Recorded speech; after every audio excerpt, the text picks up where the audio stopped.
जय गुरु जी। और आप सबको मेरा प्रणाम, क्योंकि आप सब में गुरु विद्यमान है। और गुरु का सत्संग, गुरु की महिमा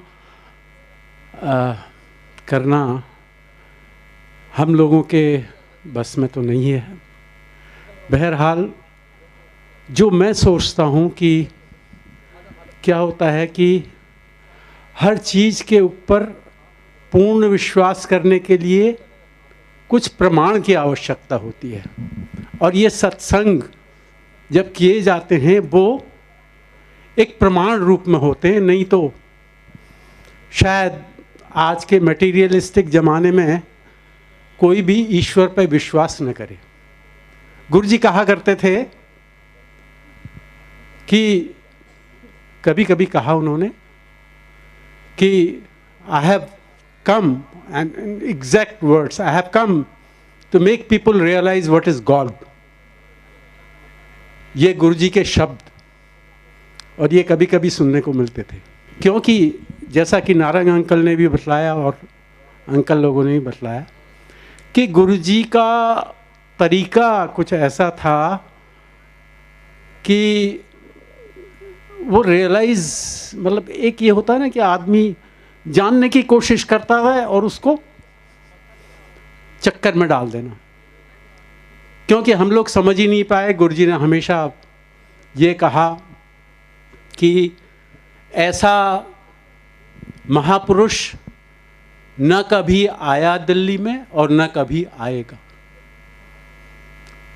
केवल एक ही महापुरुष इस दिल्ली में आए यहाँ लोगों का कल्याण करने के लिए, वो हैं हमारे गुरु जी।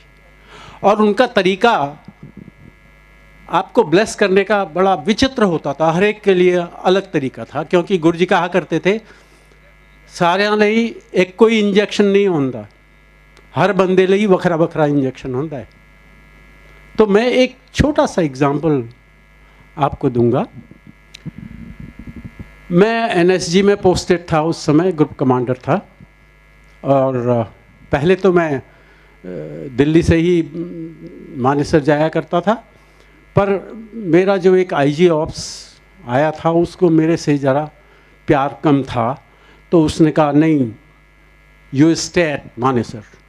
ऐसे फिर मानेसर रहने लगा और सैटरडे संडे को मैं गुरुजी के पास आ जाता था। तो एक बार क्या हुआ कि मैं सुबह, और मेरी आंटी गुरुजी के दरबार में जाया करती थी। मैं उस टाइम पे नेताजी नगर में रहता था, और मैं वाइफ नेताजी नगर में और मैं मानेसर में रहा करता था। तो एक दिन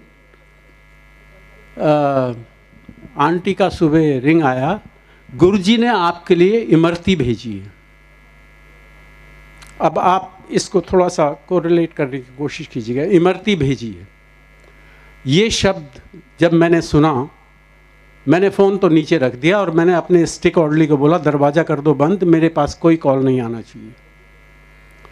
और जब ये हुआ तो मुझे ये एहसास हुआ कि जो कहते हैं ना, जो ये आजकल योगा सिखाते हैं और सब कुछ करते हैं, वो कहते हैं कि जब आपके अच्छी तरह से ध्यान लग जाता है तो क्या होता है कि कुंडलियां जागृत होती हैं और आपके ब्रह्मरंध्र से नीचे अमृत टपकता है। ये शब्द सुनना था मैंने कि गुरुजी ने आपके लिए इमरती भेजी है, तो मुझे वही एहसास हुआ जैसे कि ऊपर से अमृत नीचे को आ रहा हो। तो गुरुजी बैठे हुए सुल्तानपुर में, आंटी बैठी हुई नेताजी नगर में, मैं बैठा हुआ मानेसर में। तो गुरु कैसे आपको क्या देगा? तो जो एक अंकल ने बात कही थी, जनरल अंकल ने, कि असली चीज़ लैन कोई नहीं आंदा, सारे मांगते रहते। मैंने तो ये भी देखा है कि लोग बाग शेयर सर्टिफिकेट्स लेके आते थे, गुरुजी ऐ शेयर मैं खरीद ला। मतलब तो क्या होता है, सोच लिमिटेड जब हो जाती है। गुरु ने जिसने जो मांगा उसको वो दिया। जिसने कुछ नहीं मांगा, जैसे नारंग अंकल ने बतलाया था, मैनू मन्या करो मंगा ना करो। और जिसने माना गुरु को, उसको गुरु ने वो दिया जो उसके लिए ठीक है। क्यों ये है? क्योंकि आप देख रहे हैं, आपको इस दीवाल के पीछे क्या है, कुछ नहीं दिख रहा है। गुरु आपके जन्म जन्मांतर को आगे देख रहा है, और उस जन्म जन्मांतर में जो आपके लिए ठीक है वह गुरु आपको बख्शेगा। और जो गुरु बख्शेगा फिर तो किसी चीज की आवश्यकता ही नहीं है। तो जैसा मैंने शर्मा अंकल से भी कहा था कि मैं फिर कुछ दूसरी बातें करना शुरू कर देता हूँ, फिर वो गड़बड़ हो जाता है काम। क्योंकि जैसे अभी नारंग अंकल ने बहुत सारी चीज़ें बतलाई सत्संग के बारे में। अभी सत्संग में क्या है? सत्संग में जब आप बाकी पेरिफेरल्स में खो जाते हो तो आप गुरु को भूल जाते हो, फिर गुरु का ध्यान नहीं रहता। आप सत्संग कर रहे हो तो आपकी सोच गुरु ही होनी चाहिए, फिर किसी चीज की आवश्यकता नहीं है। और मैं ये बतलाऊं कि जैसे हम पाक पकवान बनाने लगते हैं सत्संग करने के लिए, गुरुजी तरी वाली सब्जी, और गुरुजी की अगर कौली में सब्जी हो तो गुरुजी कौली से ऐसे बुरकी लेके और यूं खाते थे। क्योंकि गुरु को जब भाव से चीज दी जाएगी तो वो उसका असर दूसरा होगा। जाएगा गुरु ने एक बुरकी ली तो पता नहीं कितने कितने करोड़ों लोगों के पेट में वो बुरकी पहुंच गई, अगर वो भाव से। और गुरु तभी लेगा जब आप भाव से उसको दोगे। भाव से कुछ भी दो तो वो जरूर मंजूर होगा, और बुरे भाव से कुछ भी दो तो कभी भी मंजूर नहीं होगा। अगर आपने, और दूसरा गुरुजी कहा करते थे, ए सत्संग जड़े ने ट्यूशन ने, अगर आपने वो सत्संग सुना हो, वही बात गुरुजी ने एक बार सत्संग आपने सुना हो, कढ़ा प्रसाद, ये देखिए मेरा कितना कल्याण हो गया आज। तो एक वो था सत्संग आता है जिसमें एक बंदा कढ़ा प्रसाद लेके आता है गुरु के पास। कहता है किमें लेके आ गया आज कढ़ा प्रसाद? वो कहता जी एक मैं 50 रुपये दिते सी, एक सिफर होर लाता आगे। उन्हें पैसे नहीं देते, सिफर होर लाता, 500 रुपये मिल गए। तो मैं कड़ा प्रसाद का भोग लगाइए गुरु नू। गुरु ने कहा इनू गड्ढे च गाड़ दे, उत्ते मट्टे पा दी, क्योंकि अगर परिंदा भी इसको खाएगा तो उसकी भी बर्बादी हो जाएगी। तो यहाँ भाव क्या था उसका? He has come basically to give a bribe, or whatever you may call it, to Guru. How can you give a bribe to Guru? You can't give any bribe to Guru. You only have to give thought, your feelings.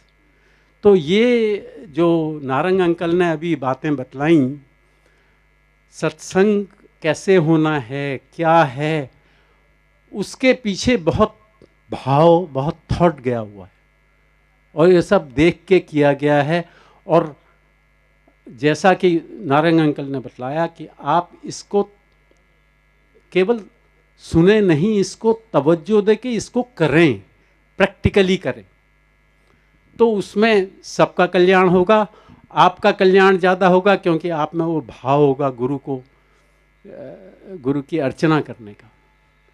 तो ये सब कुछ मैंने सोचा कि मैं कह दूं। मैं ज़्यादा बात नहीं करना चाहता, पर हाँ एक मैं ज़रूर कहूँगा, जिसका कि गुरुजी मुझे हमेशा आदेश दिया करते थे, वो श्लोक सुना दे। वो श्लोक का क्या सत्संग है? वो हुआ यूं कि मैं जब छोटा था तो मैं शिव महिम्न स्तोत्र का पाठ किया करता था। तो शिव महिम्न स्तोत्र का जब पाठ किया करता था तो फौज में आने के बाद तो भूल गए थे, क्योंकि कार्यक्रम बिल्कुल फ़र्क हो गया था। और जब मैं जालंधर में था तो गुरुजी ने एक दिन कृपा की थी मेरी यूनिट में आने की, तो एज ए सीओ मेरा फ़र्ज बनता था कि मैं उनका स्वागत करूं, और कुछ दो शब्द बोलूं।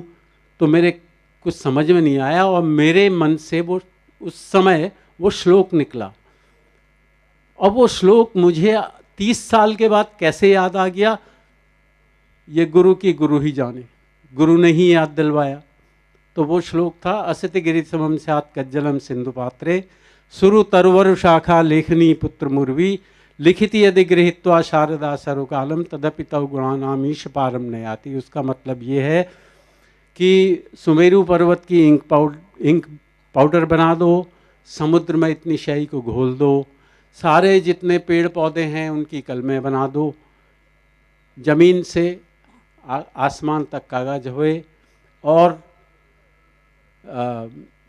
गणेश लिखता रहे, सरस्वती बयां करती रहे, फिर भी कागज खत्म हो जाएगा, स्याही खत्म हो जाएगी, पर गुरु तेरे गुणों का वर्णन खत्म नहीं हो सकता। तो ये गुरुजी ने ही मेरे को ये प्रेरणा दी शायद उस मंत्र को, और हमेशा गुरुजी कहा करते थे वो श्लोक सुना दे, और गुरुजी कहते थे सत्संग एक लाइन से ख़त्म, एक लाइन से सत्संग पूरा कर दो। इसी के साथ मैं आप सब लोगों को नमन करता हूँ। जय गुरु।